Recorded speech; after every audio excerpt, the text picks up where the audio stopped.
Vivre heureux, de façon épanouissante, en réduisant considérablement son niveau de stress. Si ces choses sonnent pour vous comme des défis, alors vous êtes sur la bonne vidéo. En comprenant quelques idées et en s'entraînant avec des exercices que je vais vous donner, ça peut devenir des objectifs plus qu'atteignables. Bonjour à tous, c'est Tom. Aujourd'hui, je vais vous présenter l'approche de Richard Wiseman, présentée dans son livre 59 secondes pour prendre les bonnes décisions, pour vivre de façon épanouissante, c'est-à-dire être plus heureux et réduire son niveau de stress. Dans une première partie, on verra comment augmenter drastiquement votre jauge de bonheur et dans une deuxième partie, on verra comment réduire votre niveau de stress. Ne perdons pas de temps et commençons tout de suite. On passe à la deuxième partie de cette vidéo, comment réduire son niveau de stress. Si vous n'avez pas vu la partie 1 de ce duo de vidéo, vous pouvez cliquer juste ici pour aller la voir. On a vu comment ajouter du positif et maintenant on va voir comment enlever du négatif. Je vous apprends rien en vous disant qu'à contrario du bonheur, le stress nuit à notre santé et nous expose à de nombreuses maladies. Il est donc essentiel de savoir s'en défaire et de vivre sa vie malgré le stress. Le stress est l'ensemble des réactions d'un organisme soumis à des pressions ou des contraintes de l'environnement. Ces réactions dépendent toujours de la perception qu'a l'individu des pressions qu'il ressent. Voici la définition que propose Wikipédia concernant le stress. Je la trouve intéressante dans le sens où elle dit clairement qu'on peut maîtriser notre niveau de stress et par le biais d'exercices quotidiens, on peut largement réussir à le réduire. D'ailleurs, selon moi, toutes les émotions peuvent être maîtrisées s'il y a un travail de qualité et fourni derrière, évidemment. Richard Wiseman est du même avis que moi, il nous donne quelques concepts clés pour réduire notre niveau de stress au quotidien. Donc c'est parti, on y va sans perdre de temps. Concept numéro 1, relativiser. Nous avons tous des problèmes et passons tous par des phases qui sont plus compliquées que d'autres. Et c'est normal, ça fait partie du processus de la vie. Si on passait pas par ces moments compliqués, il n'y aurait aucun intérêt à chercher le progrès. La recherche du progrès étant selon moi la base d'une vie saine et accomplie. Relativiser, rien n'est vraiment grave. Toute situation, bonne ou mauvaise, ne durera pas éternellement. Donc profitez quand vous le pouvez et quand c'est plus compliqué, essayez d'aller de l'avant. Ne perdez pas espoir, ça finira par s'arranger. Et voilà quoi, c'était mon message de paix envers le monde. J'ai une citation pour vous, de SCH, dans Smile de Lefa. Si on prenait le temps de comparer, je pourrais garantir qu'on va bien. Ouais, j'ai cité SCH, et alors il y a un problème. Si vous voulez tout savoir, au bac, j'ai cité le livre de la jungle, Mowgli. Il en faut peu pour être heureux, et j'ai eu 8. Ça valait peut-être pas le coup finalement. Au moins je me dis que ça me fait un bon souvenir et j'ai bien rigolé. Deuxième concept, chercher l'avantage. Chaque situation propose son lot d'avantages et d'inconvénients. Cette information sera validée par les pessimistes et par les optimistes, mais il vaut mieux servir de cette idée pour chercher l'avantage de chaque situation. Si par exemple vous entrez dans une situation qui risque de vous énerver, essayez l'exercice suivant. Prenez quelques secondes pour penser aux aspects positifs de cette situation. Par exemple, en quoi cette situation vous a permis à être plus fort, à consolider des relations, à mettre fin à une relation toxique, à prendre conscience de ressources extérieures que vous ignorez, à prendre confiance en vous, à vous challenger, à exprimer vos sentiments. Cherchez bien, il doit bien avoir un avantage et cette situation n'était pas vaine. Cherchez la leçon derrière cette situation, il doit bien avoir un avantage quelconque.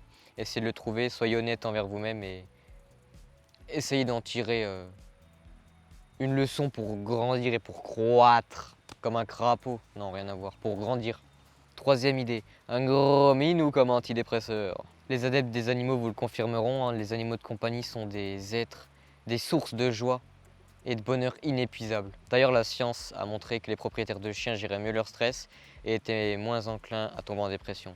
Les propriétaires de chats étaient eux plus apaisés et vivaient plus dans le moment présent. Chaque animal peut être une source de bonheur. Quand je promène mon chien, je passe des moments magiques. Quand je vois des personnes prendre soin de leurs animaux de compagnie, je peux que sourire. Quand je les vois promener, discuter avec, je peux pas m'empêcher de sourire. C'est beau quoi. C'est la nature, c'est la vie, c'est les chiens, c'est les chats, c'est les animaux. Moi j'aime bien. Je fais ce que je veux après. Donc on peut dire que ceux qui prennent soin de leurs animaux de compagnie prennent en réalité soin d'elles-mêmes. Et ça c'est beau putain. Allez faire un câlin à votre chien, à votre chat là, ou à votre frère ou à votre soeur. Faites un câlin à quelque chose, c'est bon de faire des câlins. Concept numéro 4, la relaxation par la respiration. Lorsqu'on a peur ou lorsqu'on est énervé, notre rythme cardiaque accélère. C'est parce que notre corps se prépare à un changement d'action.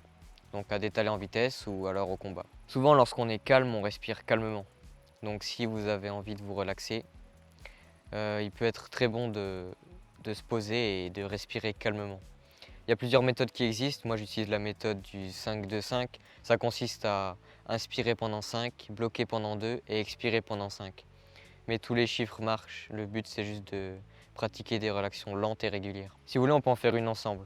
On inspire pendant 5, on bloque pendant 2 et on expire pendant 5.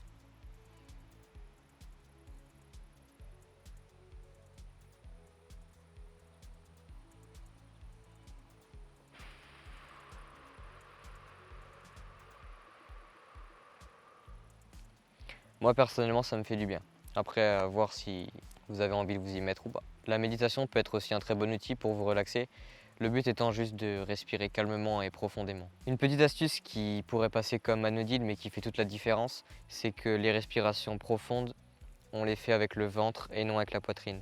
Donc quand vous respirez, essayez de respirer avec le ventre et non avec votre poitrine. Les respirations lentes et régulières sont bonnes pour la santé. De nos jours, on respire quasiment tous que de la poitrine et de façon rapide, alors que les respirations lentes et par le ventre sont vraiment très bonnes et apaisantes. Vous pouvez pratiquer des exercices de respiration à chaque fois que vous sentez que vous en avez besoin. Il y en a des dizaines proposés sur YouTube. Vous pouvez essayer de vous relaxer avec la respiration à chaque fois que vous ressentez le besoin, avant un moment stressant, avant de passer à l'oral. Ou alors vous pouvez juste respirer comme ça de temps en temps dans votre quotidien, hop, vous bloquez tout et vous respirez. Vous vous concentrez sur le moment présent, vous faites le vide intérieur et vous vous relaxez profondément. Donc on passe maintenant aux bonnes habitudes, parce que la théorie c'est bien mais la pratique c'est mieux. Si vous rencontrez une situation compliquée, essayez de déterminer quels sont les avantages, qu'est-ce qu'elle vous a apporté. Entraînez-vous à pratiquer des respirations profondes au quotidien. Et pour finir, allez câliner un animal de compagnie ou un être humain, ça change rien. L'important c'est de serrer quelque chose contre soi, ça fait beaucoup de bien. N'oubliez pas de passer à l'action parce que personne ne le fera pour vous. C'était Tom, je vous fais de gros bisous et à la prochaine.